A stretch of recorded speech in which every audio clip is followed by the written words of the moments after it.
But probably one of the biggest lessons in all of that is that, yes, we learn from our failures, but only when we take responsibility for our role in those failures. If we don't do that, we don't learn anything.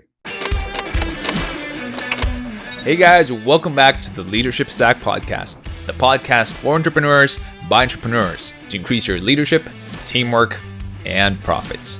This is your host, Sean C., aka Mr. CEO at 22.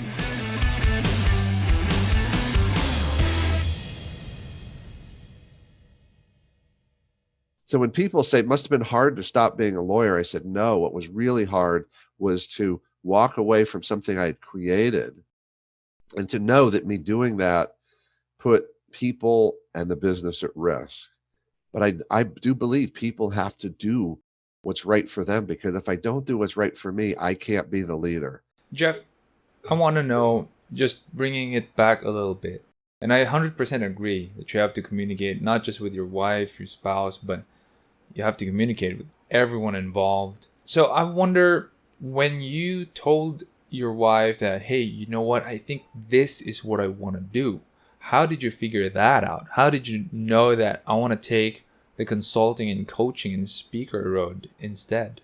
And it's been a bumpy journey, and I'll share that journey because I think that's, entrepreneurs know, they don't always live this, but we know that we learn the most when we fail. There's a lot of failure avoidance that I think is holding back leaders and organizations, because we know it's true, but we don't act like it. So what happened for me is when I decided to stop practicing law, and this is interesting, I didn't know what I was going to do next. So it wasn't a matter of, let me figure that out, and then once I figure it out, I'll decide to leave. That's not true at all. I mean, I knew I probably had made the decision a year before I left, but I didn't know what it was. So I told my partners, I told everybody at the firm. We didn't tell the clients yet, but I told them, look, I'm leaving. That's a done deal. And what I did was I just started talking to people. I did not have a new plan. I didn't have a, hey, this is what I'm going to do. I'm going to do this business. And I met a woman named Jill. I think we just met through networking. We sat down over lunch. And I remember that lunch being very emotional for me, because she represented a coaching franchise. And she starts telling me about this. And I thought, well, wait a minute, there's a franchise for coaches? Like, it's in a box, right? That was a problem. It's a business in a box. I don't have to create all this. I don't have to create processes and systems. I don't have to create forms. There's the business. All I have to do is coach. And all I have to do is help people grow their business. I know how to grow a business. I just grew a business from scratch. I just did this. And I know how to lead. I mean, I know all this stuff.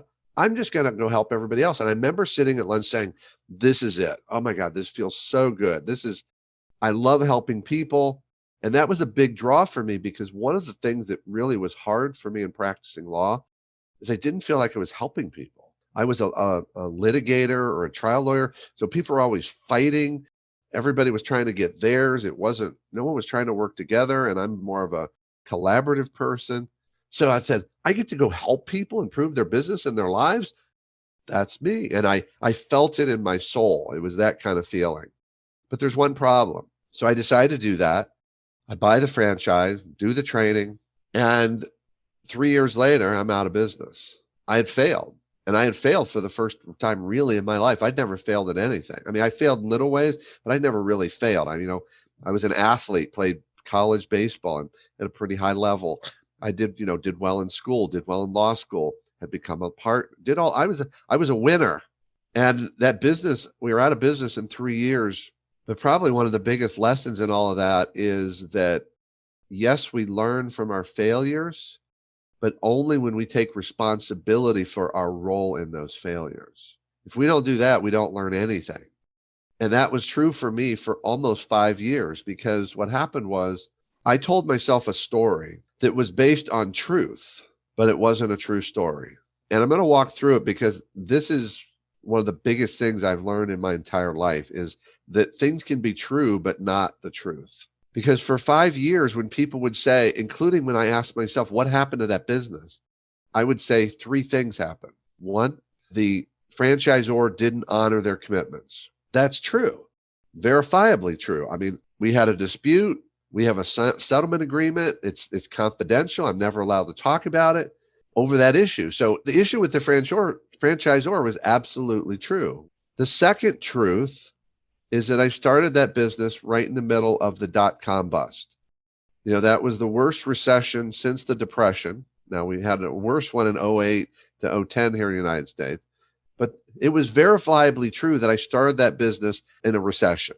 That is true. And that did have an impact, just like the franchise issues. And the third truth is that my former law firm, because of their challenges after myself and the other partner left, they owed me a buyout. We had a buyout agreement. They never paid it. That I had counted on to start this new business. And that's verifiably true. And in fact, that had a huge impact because I was now funding this business on a sense, because the law firm was my investment. So I was funding this business on a shoestring, this new business. So all three of those are verifiably true. But what it took me 5 years to admit is the business failed because of me. The business failed because I was arrogant. The business failed because I had one successful business, and I figured all I need to do was just, get some business cards, go out and network and say, here I am. I'm here to save your business. I didn't do the work. I didn't put in the systems. I didn't put in the sales and marketing systems. I went out and networked like crazy, but I didn't really sell because I expected the phone to ring. Why? Because I'm Jeff Nischwitz. I'm a successful lawyer, an entrepreneurial lawyer. I'm the man. And if any of us have gone through that, we know that doesn't work. And I remember in about September of 2009, that's why I'm clear on the 5 years, I stood up in front of an audience of entrepreneurs and for the first time said, the business failed because of me. The business failed because I was arrogant and I didn't do the work. And, one of the things we talk about leaders is the importance of being humble. And a friend of mine, John, a couple of years ago said, Jeff, you really strike me as a very humble man. And he said, I found that people are humble because they grew up that way or they were humbled. I said, no, I'm the second one. I got humbled because I got smacked down. I got smacked down by my own choices. And so the quick story of how I got here today is that all happened. I went and got a job, the thing I said I'd never do again, but I had a reality to take care of a family. I went and got a job. I got into business development. I started selling professional services and I was good at it. I knew how to build relationships and I was doing the work. But what I realized later is that needed to happen for me to go spend 4 or 5 years. I think it was 4 years doing business development and getting really good at that because that's what needed to happen. And I was selling something different than legal services. Well, I guess I'll tell the story of how I shifted, because when people say, how do you go from being a lawyer to being a coach? I always tell them this. And I said, well, I'd love to tell you it was a great plan, brilliantly executed, but it was more like a car crash. I was driving down the road at a high rate of speed, pedal to the metal. The car went off the road. It flipped a few times, but somehow it landed on its wheels and the car was banged up, man. It was banged up, but drivable. And the driver was banged up. The driver had, some bumps and bruises, even maybe a broken bone, but was still okay. And it was pointing in a direction. And I drove that way because what happened was I'm back working for somebody. And I decided to write a book during that time because I always wanted to write a book. Most people write a book because they've got a business around the book. You've got a consulting, coaching business. I had none of that. I got a job. But I wrote a book on how to run law firms like a business, because that's what I knew. Got published. And this guy called me, I remember in the summer of probably 2008, and said, hey, Jeff, I bought your book. And he said, I run a law firm in Charleston, West Virginia. It's the largest law firm in West Virginia. I love your book. It's the best thing I've ever read on how to run a law firm. Do you do coaching? And of course, to me, I've learned that the appropriate answer to a question like that is, yes, I do. We had this discussion about what it looks like. And I kept saying, well, it's all customized. What do you want? And fast forward, he wanted a coach. I went to my employer and said, hey, I have this opportunity. Are you okay if I do this? It's somewhat on business time, but I'm on commission. They agreed. And I coached 13 of their lawyers for 6 or 7 months. And I loved it. And I said, this is what I'm supposed to do. This is still what I'm supposed to do. But I said, I can't do that. This was, wow, you talk about one of the biggest lessons I learned in all this, Sean. I kept telling myself I can't do this because it's not the right time. I need to I got to get my finances in better shape. I've still digging out of the hole of this failed business. This is not the time. So I built a website, but didn't launch it. I got ready, and my plan was, this is what I love. My plan was, I'm going to wait until I get a bunch of clients, and then I'll do this nice little, maybe a little step down to the new business. Because I said, I can't do a cliff. I cannot do a cliff. Well, I'm working full time, so I'm not even able to try and get new clients. So of course I don't have any new clients. And then comes February of 2009. The recession hits here. We're in the middle of the recession. I walk into a meeting with my employer, who's a friend of mine, and we're having our weekly meeting. It's a Monday meeting. And I walk in the room, and he walks in the room with one of the other partners. And when he did, I said to myself, they're letting me go. And as soon as I realized that, before they even said anything, I said, they're letting me go. Oh, I guess now is the time. So I was really kind of excited, like, okay, now's the time. And I actually remember pretending to be upset, not angry, but like, no, it's okay. No, I know we're all disappointed. And they said, well, the recession is just killing us.